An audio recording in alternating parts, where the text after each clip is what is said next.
Hi, Scorpio. Welcome to a special manifestation reading for the rest of 2022, October through December. It's Raina here. This is just like the things that you would want, your hopes and wishes, what you want to bring into reality.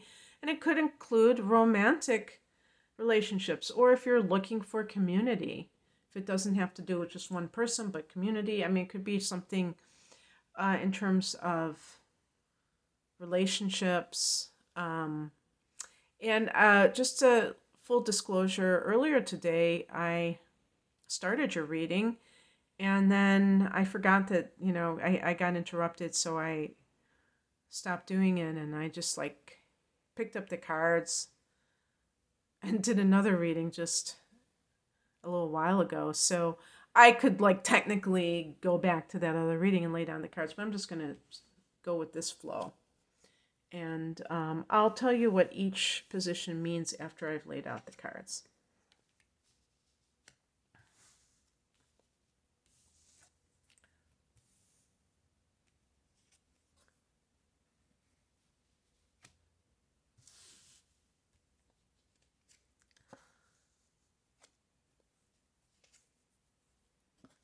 Okay. And it's important to remember that for Scorpio and Taurus, your opposite sign, that this is eclipse season. Well, I mean, it's eclipse season for all of us, but they're happening in your sign. There's going to be an eclipse in October 25th to be exact, and in Taurus on November 8th. And so that opposes you. So, there may be events that are very life-changing. I'm going to say may because there's no guarantees, I've had eclipses in my sign in recent years, and it was like a nothing burger as far as I was concerned. So I'm not going to just like promote it, but there might be. And this is your solar return time. It's actually going to happen right after the sun goes into Scorpio. So it's going to be an exciting. That last week in October is going to be very exciting, I think, in terms of there's a lot happening, a lot of rocking and rolling. So that's when the Scorpio season begins. So just like we would expect from Scorpio, never a dull moment, never just light and fluffy moment. It's like intense. Could be very intense is the best way I can think of it. Okay, so the first card represents what the thing that you may want to manifest, or what you may feel that you have to do in order to get where you are. This is a card, the Five of Swords is a card of, when I see this card, I think of deception. I think of, especially on the verbal level, that somebody is smearing somebody else. But there's also this interpretation of empty victory, of like winning the battle but losing the war. So this may be something that you're grappling with, because there may be an opportunity for you to succeed at something, but then it would lead to something else, hurting someone. Someone else would lose somehow. And you're not, if you are an evolved person, you're thinking about that. You're not just thinking about yourself. And so that might be what your dilemma is. And I can't give you an exact example of that, because I really don't want to. I don't want to trigger somebody feeling like guilty if they want to get divorced, but they're afraid. I don't want to put it like that. But the other thing too is, I mean, maybe there's somebody that you care for and you're tempted to cheat. And I know that Scorpios are very that the ones that are evolved are very like down on that, because you really know, or you really feel like you would not want that to happen to you. So you're not going to do that to somebody else. But you may be sorely tempted. Let's put it that way. And then the second card is why. Why are you wanting to do this? And it's the Four of Cups. It's a feeling of dissatisfaction. And, you may feel emotionally, perhaps it's a one-sided relationship. The cloud can represent that other person. And you feel like even if that person cares for you and they may not be a bad person, you simply don't, you realize you don't love them, you realize you don't have feelings anymore. Maybe you realize you never did and that you were there for a different reason because you have a child together, who knows. But you don't want to have that empty victory. And really, one of the things to consider is that sometimes in that glow, if you've fallen in love with somebody else, the attention that they're giving you, the respect, all of those things, those could be temporary. I mean, I hate to say it because I don't want to bum anyone out, but the two cards that represent things to think about here, one of them is the Knight of Wands. This can be a player. This can be somebody who is unstable, who is sowing their wild oats, and they may be very passionate. This card is associated with Sag, by the way. And it's not that they are necessarily a bad person either, but they may be looking for a good time. And I was going to say, and you're not looking for a good time. Well, I'm just saying, like, Scorpios tend to be very serious when it comes to these matters. So that may be why you are not just jumping into something because you don't want to wind up like that. Because it's kind of the worst nightmare of a Scorpio person to get cheated on, be betrayed in some way, and you may feel like you are, kind of like, what's that term, like asking for karmic bitch slap if you do that to somebody else. And I also have the Wheel of Fortune. Oh, the Wheel of Fortune, I think one of the interpretations can be what goes around comes around. And so, we can say that in a positive sense, but doesn't that sound a little bit ominous? Like karma's a female dog?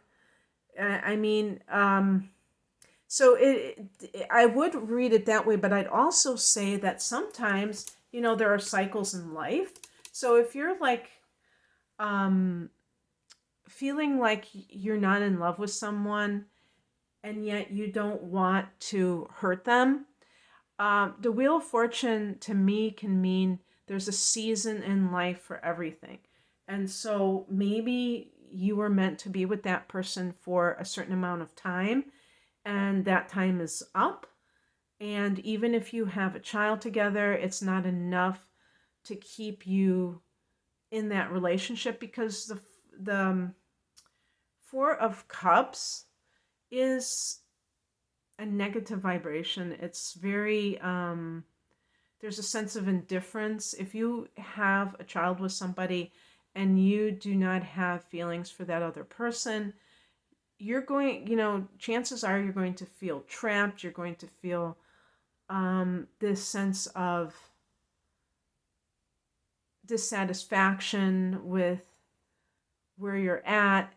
And even if you decide to stay for your child, it's almost like punishing the child sometimes. Sometimes. I mean, there's different situations. So nobody can say anything 100%.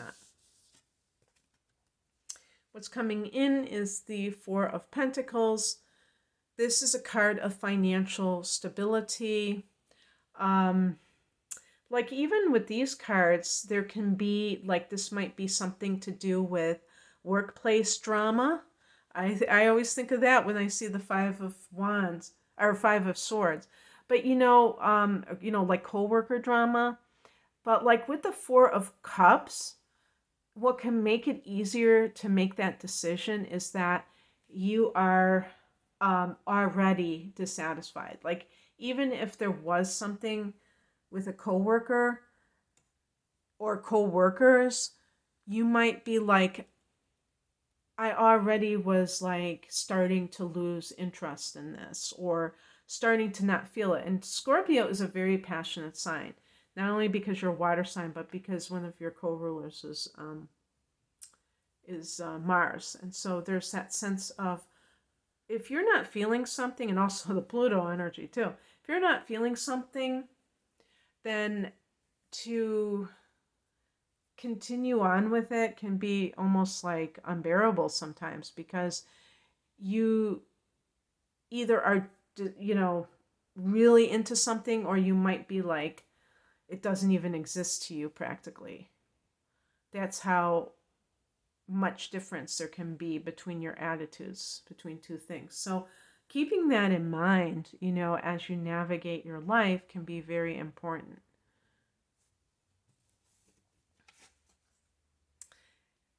And also this, I just want to say that that's a card that can be a card of financial stability or security for whatever reason. So if you are deciding to like change jobs or something, the financial angle may not be that much of a concern for you. Also, I would say with the Wheel of Fortune and luck. So with the eclipse in your sign, it's a solar eclipse, so it's a very powerful new moon, the beginning of your sign. Is that there might be something that is really boosting you at this time, and it's because it's part of that cycle. And the outcome is the Fool card, and that's another aspect of this. This is like an early degree solar eclipse. It's like 2 degrees, and it's right after the solar return. And I think the South Node. I'm not sure if it's in conjunction with the South Node, but that's in Scorpio. But regardless, I mean, the eclipses are considered karmic anyway, or like destiny for you, and this is like 0 point with the Fool card of like maybe there are like major change happening, new beginnings in your life that are happening, and embracing the adventure. Embracing the unknown is probably the best way of putting it. Not being afraid of it as a fixed sign. Not being like rigid about it, because that could lead to resistance for whatever changes are meant to come through.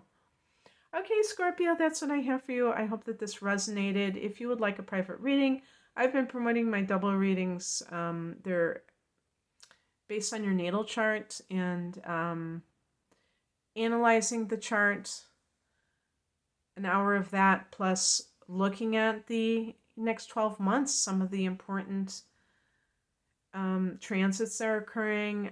Like I said, you have a big year coming up, and going through the end of 2023, and it's good to know about what is happening because it can affect you in many different ways. That's called my deep dive reading, and I have other readings. You can find out more information. That one is, but it's a package deal, so it's like a significant discount buying 2 readings at one time compared to separately. And I have other readings as well. So please visit rainamoon.astrology.com or follow the link below for more information. Take care. Bye.